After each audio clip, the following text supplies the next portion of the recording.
Bienvenido a una nueva conexión de esperanza y verdad en Jehová.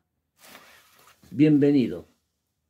Vamos a revisar hoy día un tema relacionado con los amigos cristianos. ¿Deben los cristianos dar el diezmo? Vamos a tomar en cuenta algunos textos de la Biblia de Jehová y vamos a tomar en cuenta unos textos de la Biblia de Jesús para tratar de ayudar a aclarar un poco a los amigos cristianos auditores. Vamos a empezar leyendo un texto que está en el libro de Éxodo, capítulo 23, versículo 7. Aquí una dama me va a ayudar y lo va a leer. De palabra de mentira te alejarás, y no matarás al inocente y justo, porque yo no justificaré al impío. Gracias. Y enseguida vamos a leer otro texto que se encuentra en el libro de Levítico, capítulo 19, versículo 11 y versículo 13. Por favor. No hurtaréis y no engañaréis, ni mentiréis el uno al otro. No oprimirás a tu prójimo, ni le robarás. No retendrás el salario del jornalero en tu casa hasta la mañana. Ya, gracias. Entonces, usted seguramente se estará preguntando, ¿y qué tienen que ver estos textos que hablan de la mentira, del engaño, del hurto? ¿Qué tienen que ver con el diezmo? Entonces, vamos a pasar a aclarar un poco, pero primero voy a relatar algo. En YouTube aparece un señor que es un predicador de una denominación, un señor muy famoso, un charlista internacional, que dice, si tú no das el diezmo, tienes un problema con Dios. No tienes un problema con la iglesia. No tienes un problema con la denominación. Tú tienes un problema con Dios. Pero, entonces, ¿qué está haciendo ese caballero? ¿Estará diciendo la verdad? ¿Ese señor cristiano de esa denominación? Estos textos empiezan diciendo, de palabras de mentira te alejarás. Y de pasadita dice, no matarás al justo ni al inocente, porque yo no justificaré al impío. Eso lo vamos a ver más adelante. ¿Qué tiene que ver con el cristianismo y con el diezmo, con el financiamiento del cristianismo? Y el otro texto que vimos decía, no hurtarás, no engañarás y no mentirás a tu prójimo. Entonces, el tema del diezmo y el tema de la corrupción, digamos, económica en la religión, empieza de esa manera, dice, no hurtarás, ¿ya? No hurtarás, o sea, no le meterás la mano en el bolsillo a tu hermano, a tu prójimo. Empieza así, primero metiéndole la mano al bolsillo. Después dice el texto, no engañarás, o sea, no le contarás una mentira, no lo seducirás, no le darás un argumento falso para sacarle la plata. Y después dice, no le mentirás a tu prójimo, derechamente no le digas una cosa falsa, no le enseñes una falsedad, una doctrina falsa. Y después en el texto 13 de Levítico 19 dice, no oprimirás a tu prójimo, ni le sacarás, ¿puedes volver a repetirlo, por favor? 19:13, ni le sacarás dinero. ¿Levítico? Sí, Levítico 19:13, por favor. No oprimirás a tu prójimo, ni le robarás. Léelo, por favor. Momento, que voy. Reina Valera 1960, por si acaso. Levítico 19, el número 13. No oprimirás a tu prójimo, ni le robarás. No retendrás el salario del jornalero en tu casa hasta la mañana. Ya, dice, no oprimirás a tu prójimo y no le robarás. Entonces, ¿qué ocurre? Que ese caballero, ese charlista internacional, que llena estadios, que hace charlas internacionales vía internet, etcétera, etcétera, ¿está oprimiendo al pueblo o no? Cuando le dice, tú si no das el diezmo tienes un problema con Dios. Claro que lo está oprimiendo, porque él está haciendo un trabajo psicológico en la mente para sacarle la plata. ¿Ya? Entonces, esa persona no está actuando bien. Ahora vamos a ver por qué. Vamos a verlo ahora en el contexto del cristiano, en la Biblia de Jesús. Vamos a leer en el libro de Hebreos, capítulo 6, el versículo 19 y 20. A ver qué nos indica. Hebreos capítulo 6, versos 19 y 20. Tengo que buscarlo. Ya, gracias. Capítulo 6, versículos 19 y 20. ¿Qué dice? Dice, la cual tenemos como segura y firme ancla del alma, y que penetra hasta el centro del velo. ¿Qué versículo era ese? Este es el versículo 19. ¿Y el 20 qué dice? El 20 dice, donde Jesús entró por nosotros como precursor, hecho sumo sacerdote para siempre, según el orden de Melquisedec. Ya, gracias. Entonces, dice, tenemos una esperanza que penetró dentro del velo, donde entró Jesús, hecho sumo sacerdote, según el orden de Melquisedec. ¿Qué es esto? ¿De qué estamos hablando, amigo cristiano, charlista internacional? ¿De qué estamos hablando? Estamos hablando que en el cristianismo se echó por tierra el santuario de Jehová y se instituyó un nuevo santuario y se instituyó un nuevo sacerdocio paralelo al que Jehová había establecido. Jehová estableció el sacerdocio de Aarón y dijo claramente que era perpetuo, que todas las ordenanzas de la ley eran perpetuas, eran para siempre, que la unción, ¿no es cierto?, del edificio, del altar de bronce, el altar del sacrificio, todo era perpetuo, era para siempre.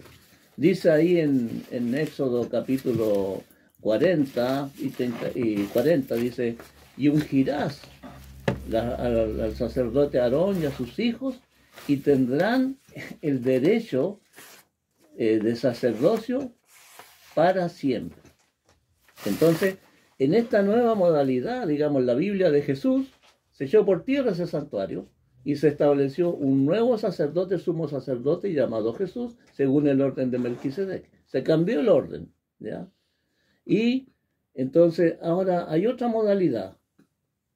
Entonces, de partida, todas las leyes que Jehová dio por medio de Moisés ya no corren, porque fue Jehová el que estableció el sacerdocio, el sistema de financiamiento a través del diezmo, ¿ya?, para los sacerdotes levitas y todos los ayudantes levíticos, ¿ya?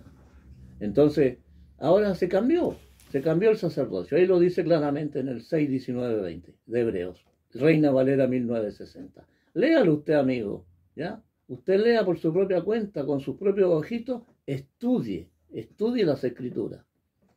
Ahora vamos a revisar en Hebreos capítulo 7, del versículo 1 al 13, donde nos va a quedar mucho más claro lo que recién les comenté, para que veamos si realmente los que nos dan el diezmo, si realmente los cristianos que nos dan el diezmo tienen un problema con Dios o no, si es que lo están presionando, ¿ah?, si es que le están hurtando, le están haciendo el trabajo psicológico para sacarle la plata.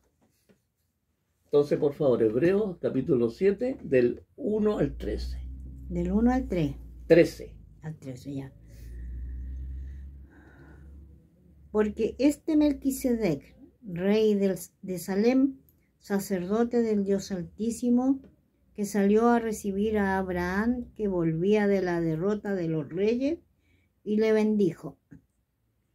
A quien asimismo dio a Abraham los diezmos de todo, cuyo nombre significa primeramente Rey de Justicia y también Rey de Salem. Esto es Rey de Paz. Sin padre, sin madre, sin genealogía, que no, ni tiene principio de días,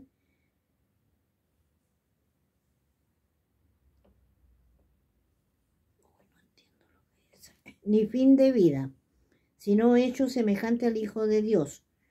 Permanece sacerdote para siempre. Considerad pues cuán grande era este a quien aún Abraham, el patriarca, dio diezmos del botín. Continúa, por favor, hasta el versículo 13. Ya.